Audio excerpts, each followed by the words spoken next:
నాకు వసతులు కల్పించడానికి అడిగినటువంటి పెద్ద మనిషి డబ్బు పలకరించడానికి పోవడానికి ఆ వసతులు కల్పించాలి. జైల్లో ఉన్నటువంటి ఒక దొంగని పరామర్శించడానికి వెళ్తుంటే దీనికి సెక్యూరిటీ కల్పించాలి. వీరికి రాజ్యాంగపరంగా వచ్చేటటువంటి వసతులు ఇవ్వాలి. ఈయన జాగ్రత్తగా తీసుకెళ్ళి పెట్టాలి. వీళ్ళు ఒక 10,000 మందిని పోగేసుకుంటే ఆ 10,000 మందిని కూడా రక్షించాలి. అది ఇవాళ అసలు మనం రాజకీయ నాయకుడుగా మాట్లాడుతున్నామా, ఒక రాజకీయ పార్టీ నాయకుడిగా మాట్లాడుతున్నామా? నిజంగా మనం రాజకీయ నాయకులమేనా? సరే ఎలక్ట్ చేసుకోవద్దా? మనస్సాక్షి కదా మనకి, మన మనస్సాక్షిని మనం ప్రశ్నించుకోవాలి కదా.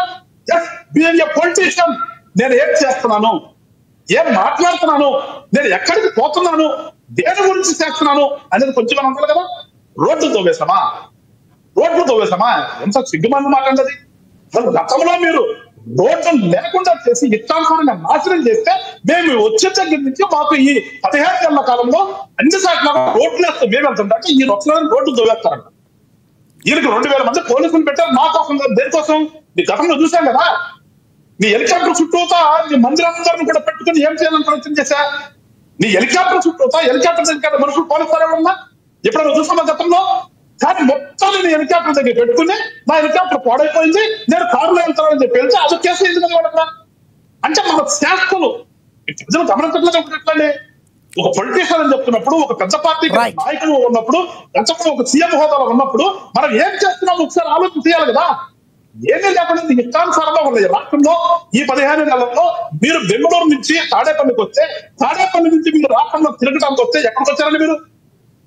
జైల్లో తప్పితే గాది వెంకటేశ్వర గారు ఇన్ని చెప్పారు. గత ప్రభుత్వ హయాంలో ఒక్క మంచి పని కూడా మీ కూటమి ప్రభుత్వానికి కనపడలేదా అని అడిగే వాళ్ళకి మీరు సమాధానం ఏం చెప్తారు? అంటే విద్యకు సంబంధించి మేము ఎన్నో మౌలిక సదుపాయాలు తీసుకొచ్చాం, చాలా అందరికీ కూడా ఎవరికైతే మేము సంక్షేమ పథకాలు చెప్పామో ఇస్తామని చెప్పామో అవన్నీ అందరికీ ఇచ్చాం, ఒక్క మంచి పని కూడా కనబడలేదా అని అడుగుతున్న వాళ్ళకి మీరు ఏం సమాధానం చెప్తారు? సరే, ఎప్పుడు కూడా రాజకీయ నాయకుడు ఒక పార్టీ పెట్టి ప్రభుత్వంలోకి వచ్చిన తర్వాత చేయవలసిన పని నేను డబ్బులు పంచాను, నేను ఆ ఓటు వేసాను, ఈ ఓటు వేసాను, అది కాదండి. అది ఎప్పుడు కూడా సెకండరీ. మనము పరిపాలనకు వచ్చిన తర్వాత మన పరిపాలనలో రాష్ట్రం ఏ రకంగా అభివృద్ధి చెందింది, నా 5 సంవత్సరాల పీరియడ్ లో ఈ రాష్ట్రంలో ఉన్నటువంటి ప్రజల యొక్క స్థితిగతులు ఏ రకంగా మార్చగలిగాను, వాళ్ళ జీవన ప్రమాణాలు ఏ రకంగా పెంచగలిగాను, జీవన ప్రమాణాలు పెరిగినయా తగ్గినయా, ఇది కొలమానం. అంతేగాని ప్రభుత్వ సొమ్ము నేను బటన్ నొక్కాను వెళ్ళిపోయింది, ఇది కాదు కదా. అది కాదు కదా. జగనన్న కాలనీలో కొన్ని వేల ఎకరాలు ఎక్వైర్ చేశారు. ఎక్కడన్నా ఎన్నిసార్లు ఇవాళ జనం ఉండగలుగుతున్నారు? వాటిలో ఎన్నిసార్లు జనం ఉండగలుగుతున్నారు? ఎంత ఇక్కడ కూటమి ప్రభుత్వంకి ఇంకో ప్రశ్న కూడా వస్తుంది. చెప్తానండి ఒక్క నిమిషం మీరు అడిగారు చెప్తున్నాను. మంచి పని కనిపించలేదు.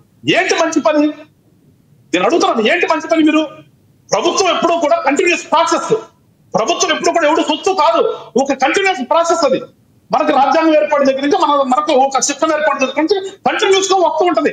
ఒక పరిపాలనలో ఒక టైంలో ఒక పాలసీని తీసుకొచ్చి ఆ పాలసీలో మనం కంటిన్యూ చేసుకుంటూ వెళ్తాము. అదే మనం మరీ నికృష్టంగా ఉంటే వాటిని రివైజ్ చేస్తాం.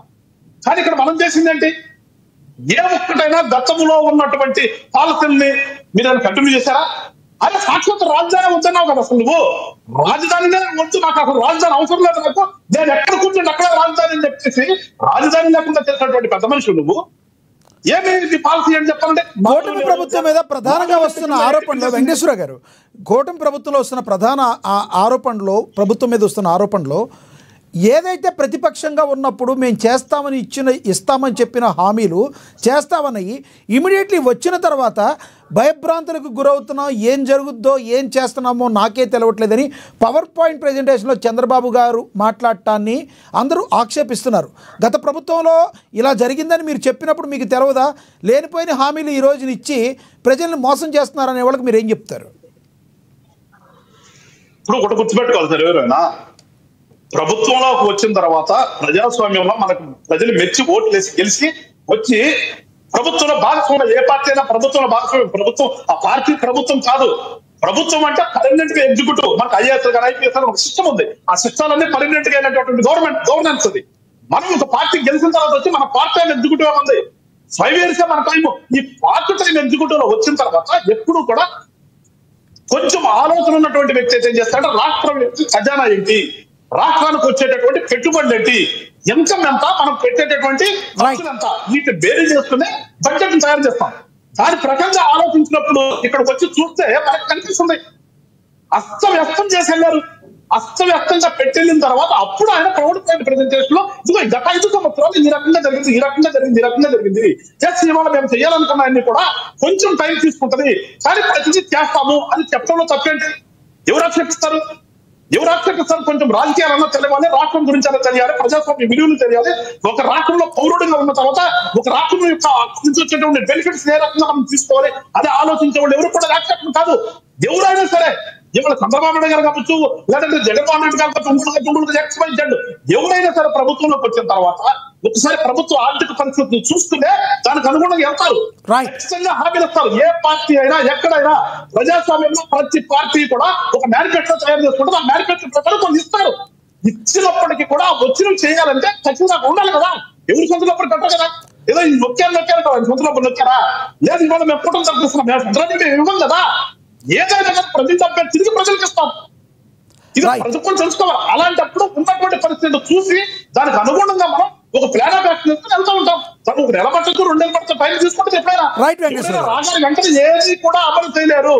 ఏ పార్టీ కూడా ఏ ప్రభుత్వంలోకి వచ్చిన తర్వాత ఎవరు కూడా ఇమ్మీడియట్ మంత్ నుంచి చేయలేరు. జగన్మోహన్ రెడ్డి గారు ఒక సంవత్సరం అయిపోయిన తర్వాత కదా మొదలు పెట్టింది. ఒక సంవత్సరం అయిపోయిన తర్వాత ఉన్నాయి ఒకసారి లెక్కిస్తామండి వాళ్ళని.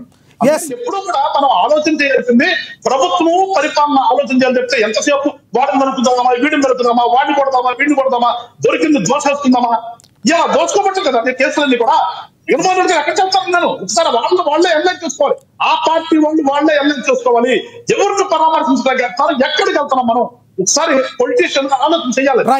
రైట్ వెంకటేశ్వర గారు, మరి కాసేపట్లో వస్తాను. మనతోటి సీనియర్ జర్నలిస్ట్ అక్షర్ సత్యం గారు మనతోటి ఫోన్లో అందుబాటులో ఉన్నారు. ఒకసారి ఆయనతో మాట్లాడదాం. అక్షర్ సత్యం గారు నమస్తే అండి.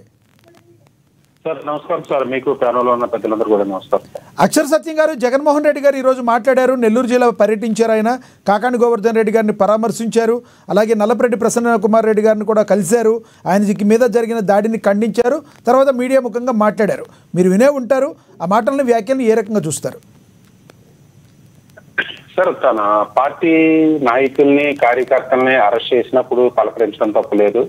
తన పార్టీ కార్యకర్త నాయకుడు ప్రసన్న కుమార్ రెడ్డి గారి ఇంటి మీద దాడి చేసినప్పుడు పరామర్శించడం తప్పేం లేదండి. ఇందులో ఆయన వెళ్ళడం తప్పు లేదు, వీళ్ళు అడ్డుకోవడం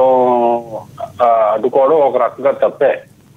అయితే దానికి పర్మిషన్స్ అంటే కానీ పరిస్థితి ఏంటంటే, మీరు పరామర్శించడానికి వెళ్తున్నారా లేదా మీ బలం చూపించడానికి వెళ్తున్నారా? ఇప్పుడు మీకు వైసీపీకి 40% ఓటింగ్ ఉంది సార్. అందులో 10-15% అధికారులు ఉన్నదని వేసిన వాళ్ళు, లేకపోతే పథకాలు వచ్చినాయని వేసిన వాళ్ళు, లేకపోతే ఈ డబ్బులతో వేసిన వాళ్ళు అనుకుందా 25%. అంటే 2 లక్షల ఓట్లు చూస్తే కనీసం ఒక 60,000 ఓట్లు ప్రతి కాన్స్టిట్యున్సీలో వైసీపీకి ఉన్నారు. 60,000